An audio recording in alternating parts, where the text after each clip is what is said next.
بسم اللہ الرحمن الرحیم۔ والدین کے حقوق۔ ماں باپ کے ساتھ اچھا سلوک کرنا۔ ماں باپ کے ساتھ اچھا سلوک کرنا چاہیے اور اس حسن سلوک کی توفیق کو دونوں جہاں کی سعادت سمجھنا چاہیے۔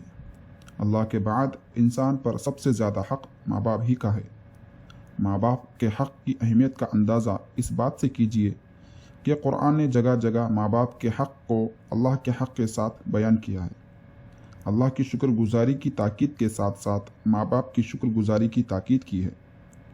قرآن مجید میں اللہ تبارک و تعالی فرماتا ہے، اور جس کا ترجمہ ہے، اور آپ کے رب نے فیصلہ فرما دیا ہے کہ تم اللہ کے سوا کسی کی بندگی نہ کرو۔ حضرت عبداللہ ابن مسعود رضی اللہ تعالی عنہ فرماتے ہیں کہ میں نے نبی کریم صلی اللہ علیہ وسلم سے پوچھا کہ کون سا عمل اللہ کو زیادہ محبوب ہے، تو نبی کریم صلی اللہ علیہ وسلم نے فرمایا، وہ نماز جو وقت پر پڑھی جائے۔ میں نے پھر پوچھا، اس کے بعد کون سا کام اللہ کو سب سے زیادہ محبوب ہے؟ فرمایا، ماں باپ کے ساتھ حسن سلوک۔ اس کے بعد فرمایا، خدا کی راہ میں جہاد کرنا۔ حضرت عبداللہ رضی اللہ تعالیٰ عنہ فرماتے ہیں کہ ایک آدمی حضور صلی اللہ علیہ وسلم کی خدمت میں حاضر ہوا اور کہنے لگا، میں آپ صلی اللہ علیہ وسلم کے ہاتھ پر ہجرت اور جہاد کے لیے بیعت کرتا ہوں اور اللہ سے اس کا اجر چاہتا ہوں۔ نبی کریم صلی اللہ علیہ وسلم نے پوچھا، کیا تمہارے ماں باپ میں سے کوئی زندہ ہیں؟ اس نے کہا، جی ہاں بالکل، خدا کا شکر ہے کہ دونوں زندہ ہیں۔ آپ صلی اللہ علیہ وسلم نے فرمایا، تو کیا تم واقعی اللہ سے اپنی ہجرت اور جہاد کا بدلہ چاہتے ہو؟ اس نے کہا، جی ہاں، میں خدا سے اجر چاہتا ہوں۔ نبی کریم صلی اللہ علیہ وسلم نے فرمایا، تو جاؤ اپنے ماں باپ کی خدمت میں رہ کر ان کے ساتھ نیک سلوک کرو۔ حضرت ابو امامہ رضی اللہ تعالی عنہ فرماتے ہیں، ایک شخص نے نبی کریم صلی اللہ علیہ وسلم سے پوچھا، یا رسول اللہ صلی اللہ علیہ وسلم، ماں باپ کا اولاد پر کیا حق ہے؟ ارشاد فرمایا، ماں باپ ہی تمہاری جنت ہیں اور ماں باپ ہی تمہاری دوزخ، یعنی ان کے ساتھ نیک سلوک کر کے تم جنت کے مستحق ہوگے اور ان کے حقوق کو پامال کر کے تم دوزخ کا ایندھن بنو گے۔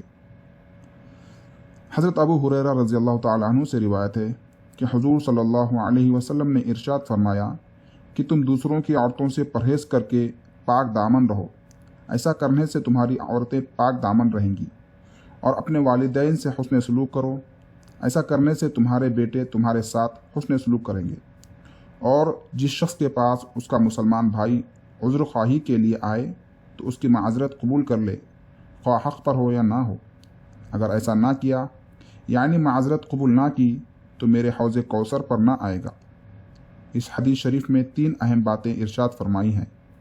اول یہ کہ تم پاک دامن رہو گے اور دوسروں کی عورتوں کی طرف نفس اور نظر کو متوجہ نہ کرو گے، تو چونکہ تم نے دوسروں کی عورتوں سے حفاظت کی، اس لیے اللہ کی جانب سے یہ انعام ملے گا کہ تمہاری عورتیں پاک دامن رہیں گی، ان کی طرف نفسانی خواہش رکھنے والے متوجہ نہ ہوں گے، اور نہ وہ شوہر کے علاوہ کسی پر نظر ڈالے گی۔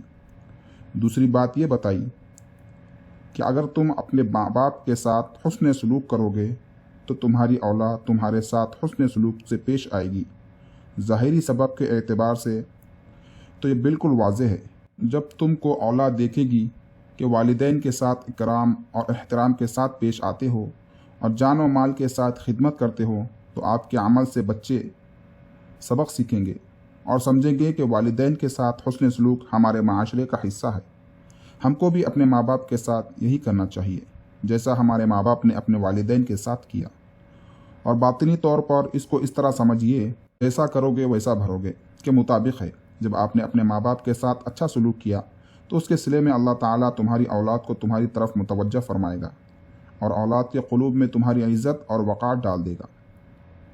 نیز اس کے ساتھ اس کا برعکس بھی سمجھ لینا چاہیے کہ اگر تم نے اپنے ماں باپ کے ساتھ برا سلوک کیا تو تمہاری اولاد تم سے یہی سیکھے گی، اور جب اس کا نمبر آئے گا تو تمہارے ساتھ وہی سلوک کرے گی جو تم نے اپنے ماں باپ کے ساتھ کیا۔ ایک قصہ سنایا جاتا ہے کہ ایک شخص نے اپنے بوڑھے ماں باپ کو ایک گٹھڑی کی طرح باندھا، پھر اس کو کنویں میں ڈالنے کے لیے چل دیا۔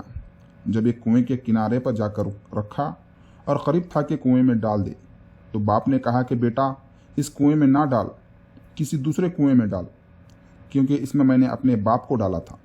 یہ سن کر بیٹے کو ہوش آیا اور گٹھڑی کھول کر الگ ہو گیا اور باپ کو احترام کے ساتھ گھر لے آیا۔